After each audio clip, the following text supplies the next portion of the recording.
Welcome to the Building Industry Association BIA Talks podcast. We've got some awesome people here with us today. Interestingly enough, this episode's on AI.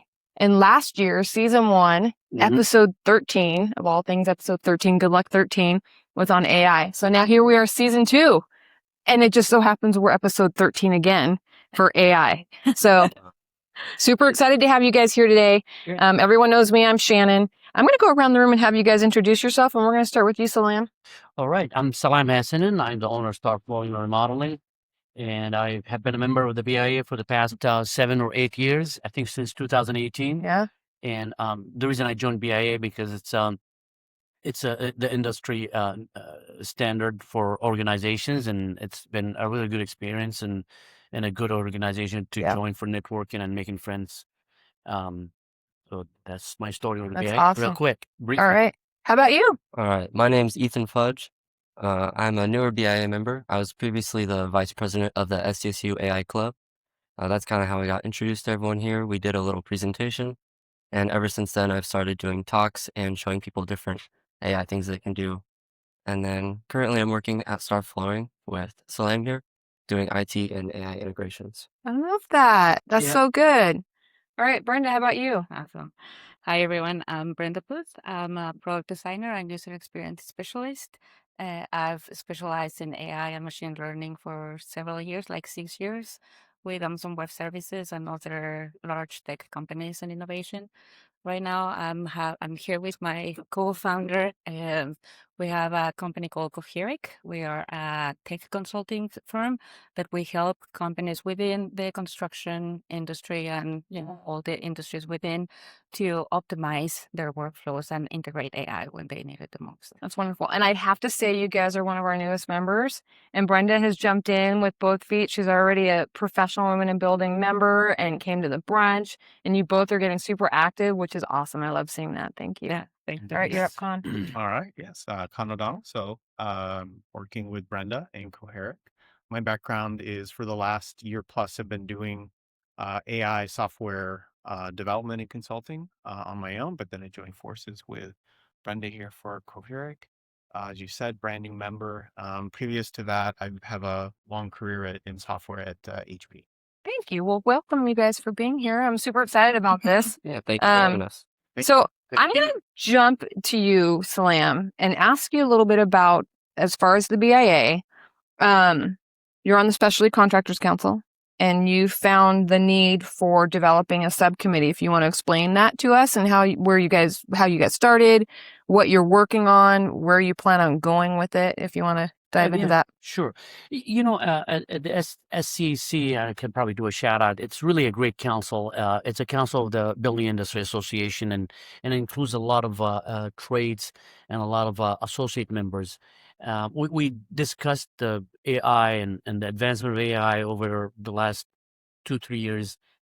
We've been talking about it, and finally I suggested that we maybe put some kind of a subcommittee together, specifically put together to discuss AI initiatives and the possibility of or the potential of maybe giving some information or sharing information, doing training for the BIA members where the benefit would be for the whole membership. So that idea just kind of like, got some traction, and I volunteered to chair the subcommittee, and we have a couple dozen members. Actually, we have more than that, but every meeting we have about maybe 15 attendees, and we discuss a variety of things from training to the latest initiative, to the latest progress in terms of AI and stuff like that. And I'll talk a little bit more about some of the initiatives that we are doing later on. And if anyone wants to be a part of that subcommittee or participate, when do you hold those meetings? I hold them every third Wednesday of the month, right after the SCC meeting. We do it from 1:15 to 2 o'clock at the BIA headquarters here in Kearney Mesa. Again, every third Wednesday of the month from 1:15 to 2 o'clock. Perfect. I also wanted to just add that the AI subcommittee was one of the reasons that actually we decided to join BIA. Awesome. We've been looking around at different associations, because we want to do work in the trades and really help people with their their problems that they would have where AI and software could help. Yeah. And just seeing how seriously that you take it and you make it an important part. It's a actual subcommittee for I love hearing that. That's amazing. Yeah. That's good. That's good. And if you guys want to talk, like even offline, or want me to get you up to speed in terms of what we have done and we have accomplished over the last year, it's been about a year for the AI subcommittee, July of last year. I'll be more than happy if you want to set up time. We can have a cup of coffee, or you guys can visit with me. We can go over it because we've done quite a few things. Yeah, we will. We will definitely take you up on that. We did attend the one meeting where you talked through the projects and that proposal, so it was really good. And yeah, we'll take you up. Okay, so I'm going to go through some questions that we have prepared. All right, so Brenda actually has some questions for us. I'm going to ask the first one. Why has the construction industry fallen behind other industries in adopting new technologies, including AI? Awesome. Cool. Yeah, well, this is something that I reflect a lot, right? Given my background in helping organizations across multiple industries to adopt these technologies. And I'm like, why is it that construction is so different and they're, compared to other industries? And there are multiple reasons why this happened, but one of those is that construction projects are so different, right? They are all so different from each other, and they have multiple stakeholders. You see all these owners, contractors, subcontractors, suppliers, designers, all of them working with their own systems. They all generating their own data, and it's very difficult that all this data gets shared across, all the different parties. And that causes a lot of problems, right? There is research, really interested research that was done last year by Autodesk and FMI Corporation, which is a very large consultancy firm for construction and investment in construction. And they found that actually they surveyed 3,900 leaders within the construction industry. And they found that even though there is a lot of data that is being produced by all these different, organizations within the construction products, all this data is dispersed. It's not easy accessible by, the different people involved in these projects. Sometimes it's outdated, sometimes it's inaccurate. And these things really cause a lot of problems because AI needs the data, right? For all these models to work and all this technology, we need to rely in really good data to give us the information we're looking for, and then this is just not happening.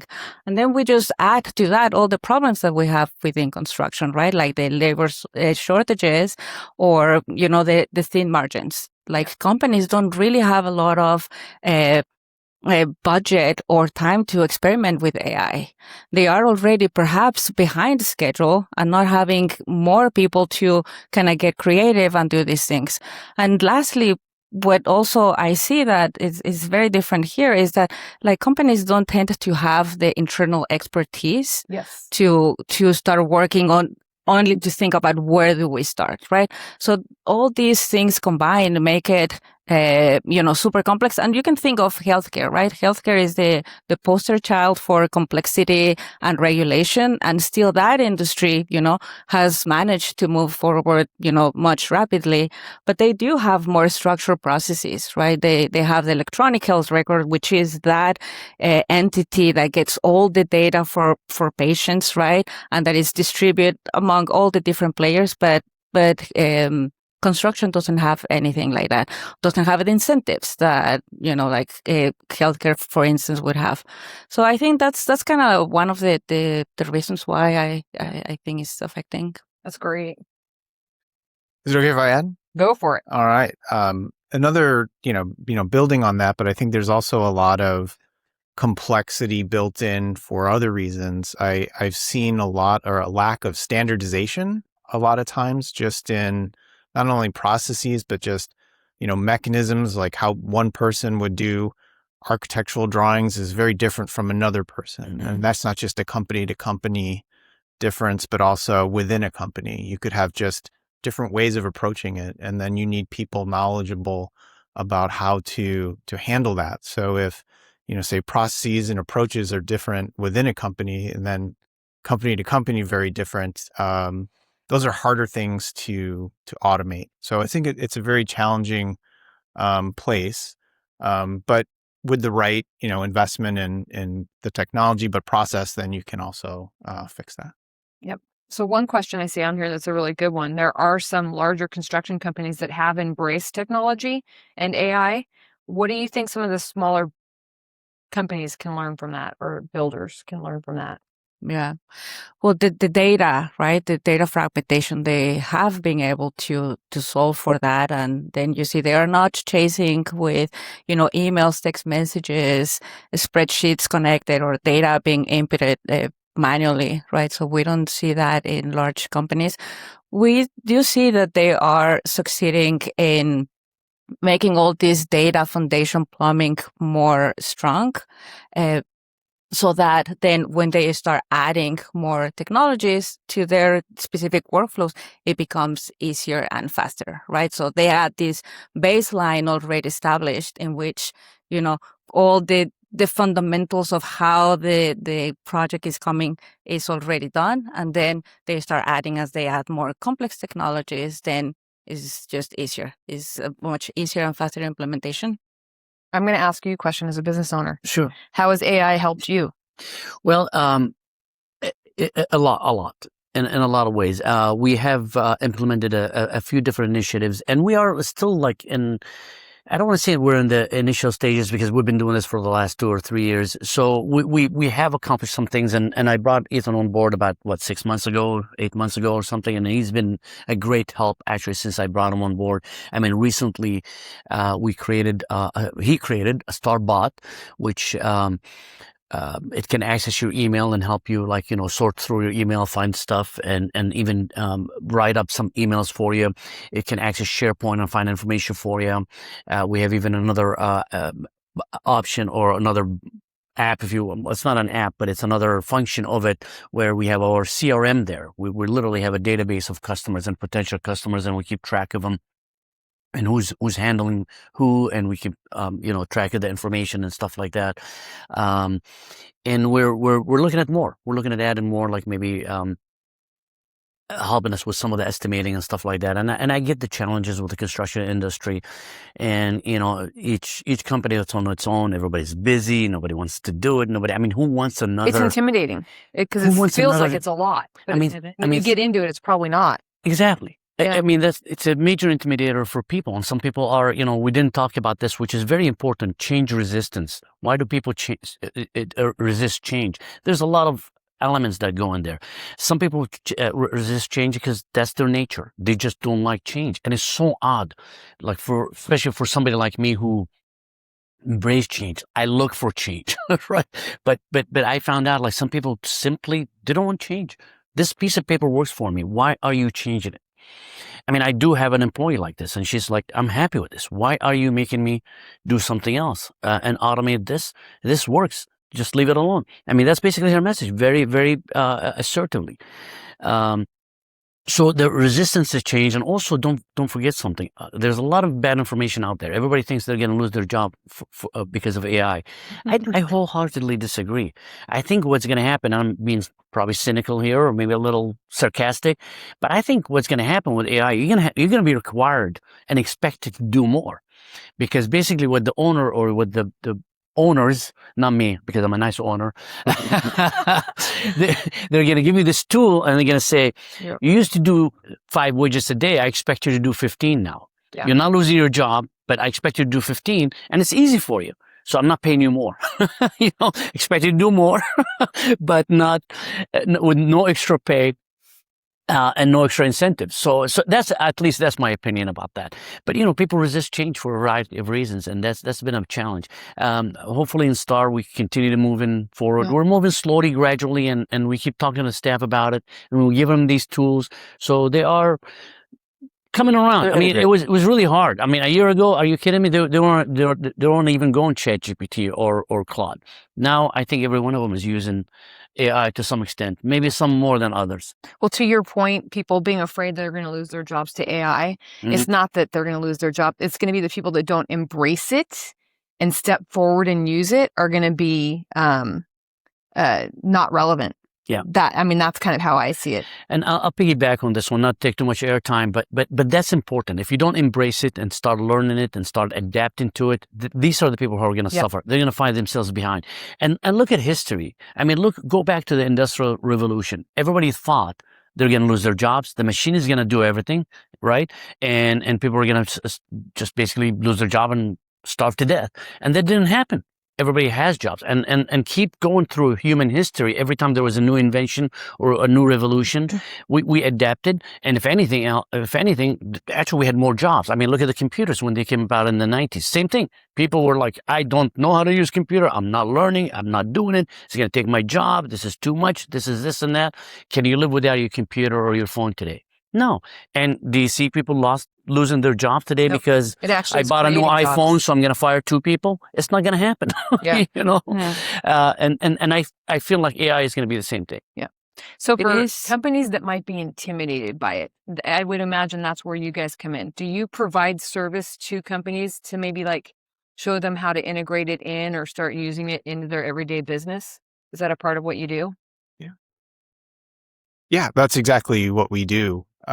What we would want to do is understand their business and how they work today, what tools they have, what problems they have, and then bring in solutions, focusing first on kind of the highest ROI, low-hanging fruit, to use the two cliches, but looking for those opportunities to make the most difference as fast as we can. And the reason there is, just like it's been said, people are at capacity. People are like very busy. Yeah. Mhm. And it's so the ways of trying to free up just hours of their week or hours of their day, if you can get there, it can go a long way then to starting to tackle maybe a little bit more challenging, more fundamental problems that they have, making, more substantial investment about how their company operates to really get them to a new level.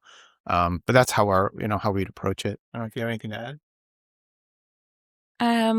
Just kind of going a little bit on this fear that people have about losing their jobs, right? Especially in construction, I think that's something where I don't think is very likely because we already have these problems of, like labor shortages. So it's not really about replacing the human expertise, but it's more about increasing the team's capacity. That's awesome. Right? Once people stop spending hours and hours adding all these, moving data from one system to the next one, that saves them 2-3 hours on every task. Now, that's when people start seeing the value, right? Like the value that the technology is giving them to their day to day, and ultimately to the business, right? Because once all this data is flowing within the project, then it's easier to catch issues. It's easier to catch, like delays, all these things, like rework gets reduced greatly because all of these systems are in place. So I think it's important that, it's not about replacing their expertise, but more increasing their capacity. And it's also important that we help or, like business owners, right? Make it safe. Make it this psychological safety net that it is okay to use AI, but you're still going to be responsible for the outcomes of this or the outputs of these models, right? At the end of the day, each one of us is delivering something and it has our name, like someone that is doing like a takeoff or whatever, it's the work that is coming from them, but AI is just expediting that process. So I think just highlighting more the value, within our organizations, understanding why we are building these tools and which are the problems that they are fixing, and showing, right, like, look, this saves us like these hours. Now you can work on this more, like people, like, I don't know, the foreman doesn't have to be, spending hours on reports, right? Yeah. Now they can spend more of the time with the staff and get some of these reports already somehow automated, just ready for you to start, say, okay, this looks good, we send. That's awesome. I have a question for you. Yeah. For business owners or anybody that is at capacity times 10, how do you get them to slow down to learn the tools and how to integrate them into their business? Yeah, and I think that's really important because, like a lot of you were saying, people are very apprehensive to use it. They don't want to like use AI to have their whole workflow, because they still own it at the end of the day. And I think it's better to start people off with very basic teachings because they just don't realize how powerful these things are and where they can use it in their day to day. I've seen in trainings at the BIA or even at Star Flooring very things that for me seem simple, for most people are like, oh, I had no idea AI could even do that. For example, connecting with your Microsoft environment, which is like Outlook or your SharePoint and your calendar. People just don't even realize like that's an aspect. It's still very much used as a search engine. Just like, I need this answer, like how do I do X item? But it goes a lot further than that.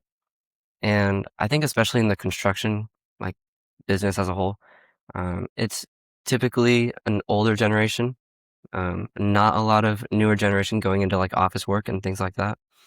And so they're just not up on the technology. They don't really see how it benefits them until they get that little bit of training. Yeah. Until someone comes in Yeah. and shows them different processes that will help them a lot. And if you don't mind, I want to piggyback on this to talk about the AI subcommittee Yes. and take advantage of this also to put it out there. Hopefully we get new members and new active members. But when we started the AI subcommittee, let me tell you, the first 4 or 5 months, I have to admit it, I look back and we were all over the place. Like, what are we talking about here? What are we going to do? And we were just sitting there and like I was the chair and I'm thinking, God, what did I get myself into? You have to learn by fire. I mean, it's like, I want to learn it. I know what I want, but I've got people with me and I need to consider these people and consider their needs, consider their level of competence or level of knowledge, their level of accepting change. For me, it's like change. Oh yeah, that's not a problem. Yeah, sure. I can change this anytime. It's easy for me, but for a lot of people, it's not. You have to go through a process.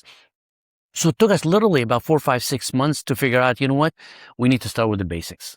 And that's exactly what we did. We started with the basics. Even the first training we had a teacher who came and did a 2-hour presentation on Claude. It wasn't bad, but I discovered at that time that we really need to go to the basics. I'm talking about like, open up your computer, log into ChatGPT or ClaudeAI.com, whatever it is, create an account, put your email address there, create a password, go here go through the plugins, the connectors, the APIs. I mean, literally, we had to do like, I think 3, 4 sessions. I don't think we're done. No. And then you're gonna have to start it all over yeah, again. exactly. Yeah. and then the last session was just about projects. And I don't think we even scratched the surface on projects, right? No. I think we're gonna probably do this, have it a theme, maybe projects 1, Roman numeral 1 and Roman numeral 2 and Roman numeral 3. So that's how we adapted and changed, because the reality is we had to start from scratch. I know a few people are ahead, but actually, to be honest with you, I found out the majority of people will benefit from AI 101. Yeah. Because even though you think you use it, like I think I use it, but I benefited because there was some basic stuff that I skipped and I never learned. Yeah. I've found in, talking to different companies too, that there's going to be some people in your company probably that are very excited about it and have probably spent considerable of their own time trying to use it to solve their own problems and to start to bring it into the company. And sometimes that's, celebrated within the company and sometimes it isn't. But they have to kind of do that. They're at capacity and they would spend their free time, their weekends, learning it and figuring out how to apply it and then, making some real changes, which is cool. But that they have to do that, I think, is another thing.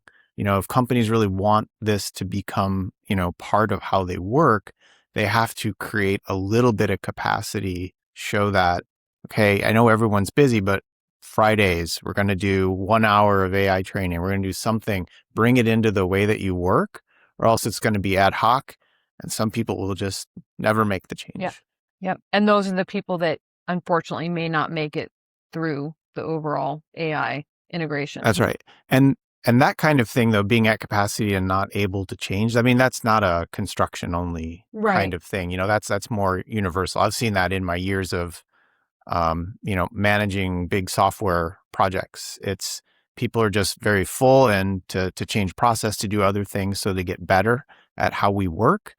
Just some teams are incapable. And so you have to work with them really closely to create that space to get the training in, get them to be proficient. And then all of a sudden, you can start to make a lot of progress. Yeah. So for you guys, when you have a company hire you on, what's that process look like for that company? So what do you like? So someone brings you in to help them integrate in AI. What does that process? How do you start? Well, it varies, right? Like depending, sometimes we see customers and they already have pretty strong ideas as to what they want to do. But what we recommend to do is to really understand their internal processes, right? Sometimes one of the biggest mistakes is that companies start adding AI to internal processes that are already not that great to start with. Yeah. Right. And then adding technology to just add more complexity. So what we recommend is to look into how the things are getting done within the company. And from that, understand, right, from all these processes, which ones are the ones that are the most inefficient, the ones that are costing you more money or perhaps more errors. And from there, look at the different tools that we have within, portfolio of AI technologies. Say, okay, how can we fix some of these?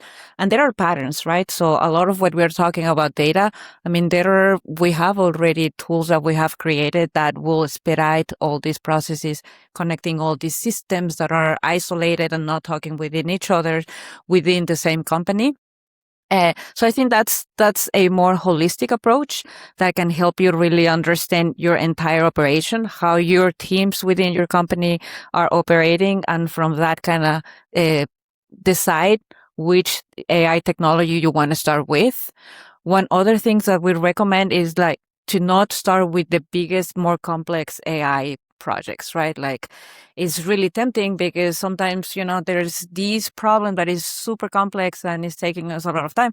Yeah, but your data is not in place, right? So just to get, all of this information, all the data that it's needed to get your responses, you can spend weeks or months just And maybe doing not that. even get anywhere. Or you get it, but it's not as accurate as you want it, Yeah. right? Because it's being trained in, processes or data pipelines that are not the way it should be. Then the results are not accurate. You end up not trusting it, or the people won't trust it, right? Mm. So that's another thing. And another thing that we are very much, convinced of as a user experience designer myself is the usability of these tools. We need to make sure that these tools work in the way that people are already working, Yeah. right? Not bringing with like completely new tools that they have to be trained for weeks or, So stuff like that is what we recommend, right? To start simple, tackle specific problems, be very targeted, figure out the ones that are costing you the most, but there are the easier implementations that will be easier for your people, your teams to embrace, understand, and trust for the next ones. And once you have those things in place, you start adding more complex technologies. I love it, Brenda, and that's really What you're talking about. Yeah. that should be the approach. Really, start simple, start the easiest thing. I mean, I know some people like they kind of like, oh, you're using it like Google. It's okay. Use it as Google. That's the first step. You're gonna use it as Google. You're gonna stumble over something good, and you're gonna go, oh, it can do this for me. Oh, it can look at the spreadsheet and actually find me some numbers and stuff like that. So it's gonna open doors and windows of opportunity. So just go ahead, get your account, use it as Google, and at some point you're gonna find out, like, you know what, it does more than Google, and you're gonna start doing that. And also look for a simple process. I mean, like the CRM thing that we did, it's a simple thing. It's the business cards. We've had issues with it. I mean, we have several CRMs, but we're moving to a different program, and I'm not sure if we should do that or do a spreadsheet. But I said, you know what, let's try this, and Ethan was able to put that together. And now people started using it, where that would be our CRM. And once we move to a different ERP system, we'll probably migrate that there. But at least for now, it's there.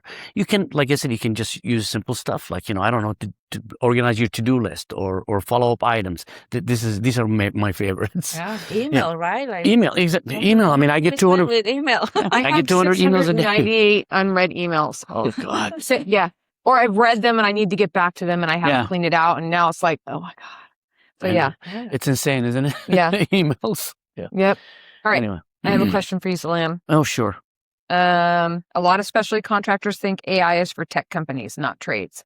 What do you tell BIA members who are skeptical or think it doesn't apply to them? Okay. Ask yourself, why do you say that? Because think about it, simple, very simple. Okay, you're transferring information to the field. Let's say you're in the office and you transfer that information to the field. Can you automate that process and make it AI equipped? I'm sure there's an opportunity there, and which makes your life a lot easier. I mean, think about it. If you're like, you're in the field and you're measuring stuff, and you have a little app that just going to transfer that information and send it to the office directly and upload it to SharePoint, that saves you 10 minutes. You go, well, that's only 10 minutes. That's not a problem. Well, 10 minutes on 10 different tasks, that's 100 minutes. That's almost 2 hours. Just think about that. If I get back 2 hours of my day, oh my God, that will be amazing. So there's a lot of opportunities. Yeah. And not just from the office to the field or from the field to the office, but even in the field. I mean, I've been to conferences. They design a robot actually who can install flooring like tile and stuff like that. And Ethan and I are talking about this. Ultimately, in our company, we want to design a robot maybe to be a helper. So if I have my installer busy installing and floor prepping and communicating with everybody on the field, wouldn't it be nice if you have a helper who runs to the truck and gets you the material while you're talking and you're communicating and prepping? Somebody who's just doing the physical work, just carrying the tiles or the carpet or the LVP and just put it in the right spot. Or you're giving that robot some instructions, say, here's a list of the cuts that I need. Go and cut them while I'm working on this other issue. Simple stuff. Yeah. It's going to happen. Trust me. It's a matter of time. And if you say it's not going to happen, think about this. Did you really think 20 years ago or 30 years ago or 50 years ago, you're going to have a little phone like this that's going to do all the things that it does right now? No, but I mean, if you ask somebody 25 years ago, they're going to tell you no. But here we have it. And the same thing with AI. I actually had a robot pour me a cup of coffee at PVC. Did you get that coffee at Pacific Coast Builder Conference? Yep. He made my cappuccino. Oh my. It was really good. Oh, He did a see? good job. Yeah. Unbelievable. Okay. I just want to add a little bit something to Salam's answer. Mhm. Specifically, right? Like trades, AI is not necessarily for trades, which is really interesting because we are seeing, and that's backed up by research, that the biggest impact that we see is within the office, right? In like a company, even trades within the office, that's where we're seeing the biggest impact of AI. Of course, there's all these super fancy, like impressive technologies, robots and stuff like that. But it continues to be, the workflows, making more efficient these workflows within the office. And when you think about it, it's like if you're on the field, right? Like you don't see necessarily people like with a hammer and nails, right? Working. They use nail guns.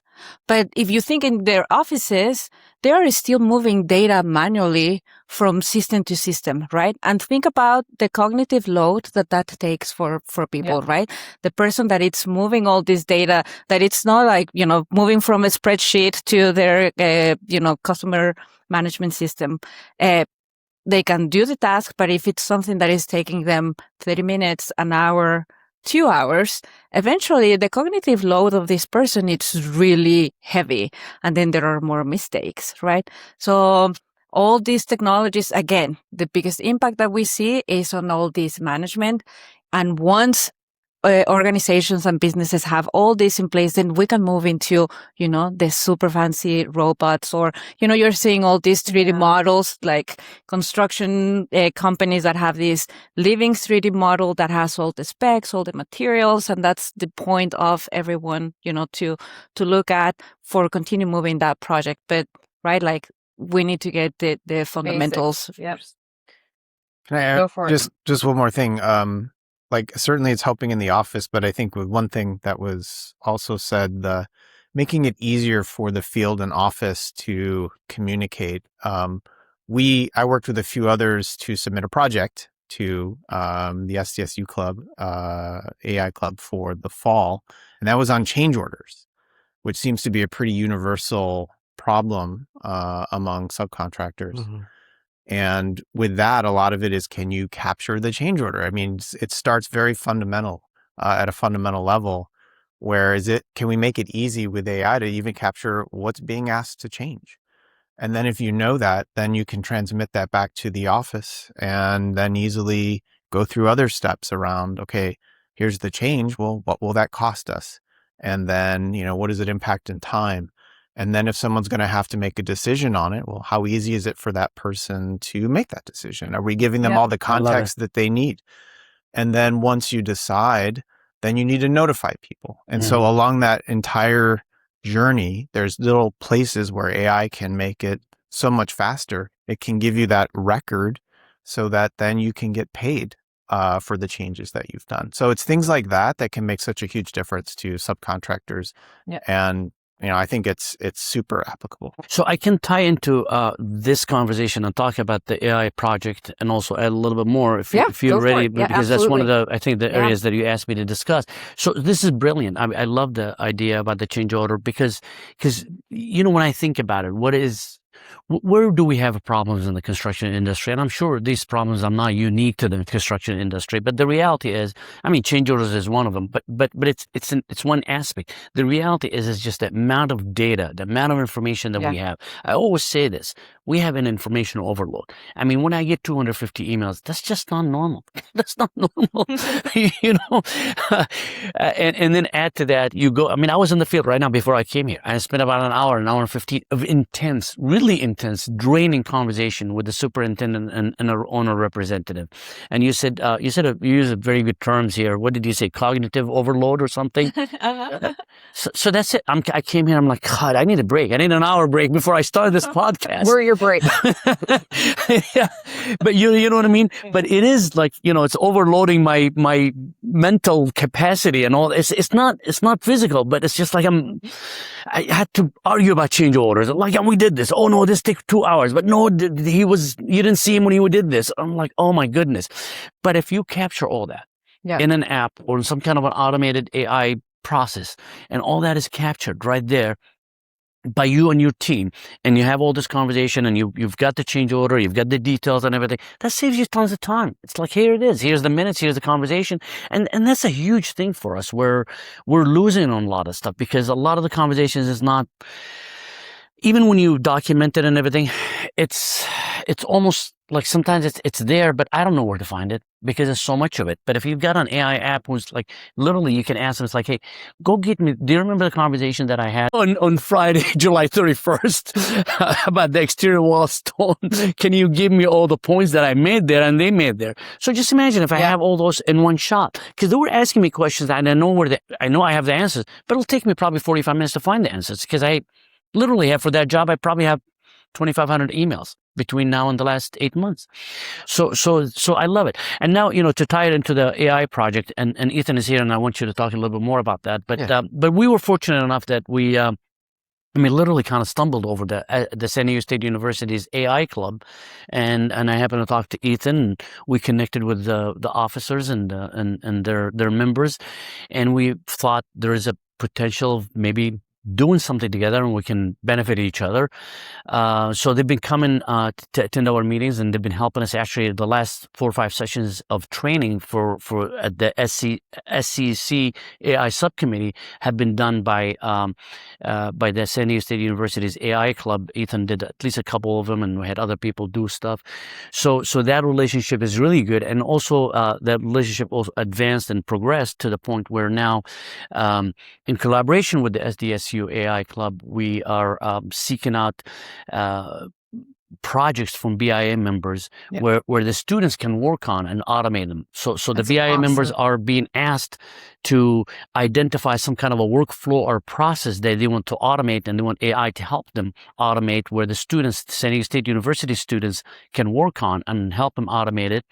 And the BIA members and companies, they can submit an application, and the AI club will evaluate these applications. They're going to pick up, they're going to select three projects, and they're going to work on these during the semester. So the BIA members will benefit in terms of like getting a free service to automate one of their workflow or one of their processes, which will benefit them, of course, financially, and will help them with their processes and help their team also see the benefits of AI. Will also help out the AI club and the students to work on something real, practical. Please feel free to add, Ethan. This is your gig. Yeah, so it's really been over the last about 2 years at the AI club. Originally, it started as very heavily coding and like training on data, and we've seen a big shift towards projects for resumes, and that has become super important, especially for getting hired out of college. So we had started giving students projects in groups of 3 to 4 or 5 students, and throughout the semester they would complete the projects and turn it in, but we didn't see a lot of like interest over time because it was just for a club. And I mean, these students have classes that they're way more concerned about. But last semester, we had gotten the opportunity to work with an actual business owner, and he brought his own problem, and we had a group of students work on it. And it actually ended up being really good because some of those students got hired by his company to continue working on that. Mm. And so this has been an awesome opportunity as we've been accepted into the BIA, that now students have not just like one-off project from a business owner, but we actually have a system in place that business owners can apply for this and give students projects.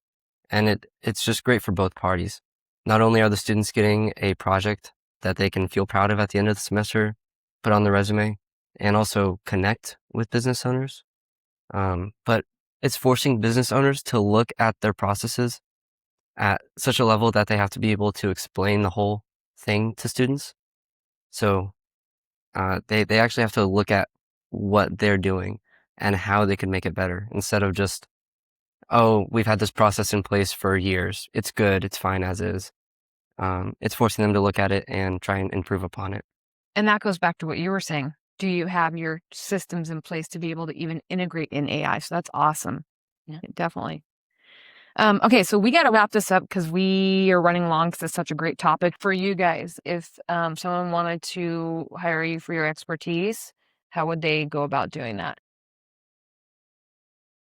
Yeah, you could email us. So it's con at coheric.com or Brenda at coheric.com. You can also call. That would be 619-249-6808. And I have not memorized your cell. But we also have our website, so you can check us out there at cohery.com. And spell Coheric for me. COHYRIC. Okay, awesome. Well, that was fun. Okay, so now we're on to the last question of the day, and I imagine we're going to be doing this again because this is such a big topic, and I'm sure it's going to evolve as we go. But for the fun question of the day, and I always ask this of every single podcast show, you've been asked it, so you know what I'm asking. If you could travel to anywhere in the world, or give us a good new Netflix series or Apple or whatever to watch, or you can answer either one or both. Your turn. All right. So summer, I think I would want to go to like Scandinavian area and just kind of see the coastline, fjords, etc. That'd be just beautiful. Okay. Brenda? Okay, for me, I don't know, travel. I'd love to go to Europe. I've never been. So anywhere there. Your turn. I would say New Zealand because Okay. of my love of Lord of the Rings. Oh, cool. And if you need a show and you really like horror and creepy stuff, I'm not entirely sure what platform it's on now, but it's FROM. What's it about? It's about people who get stuck in this village, kind of, and it's just real creepy, real horror show. I'll get right on that. Yeah. Salam. You know what? I always wanted to go to Australia, so hopefully maybe that's next on the Awesome. list. Yeah. You work hard, so you deserve it for sure. All right. Well, that BIA is a wrap on season 2, episode 13, all things AI. Thank you. Thank you. Thank you so much. Thing This was good. was incredible.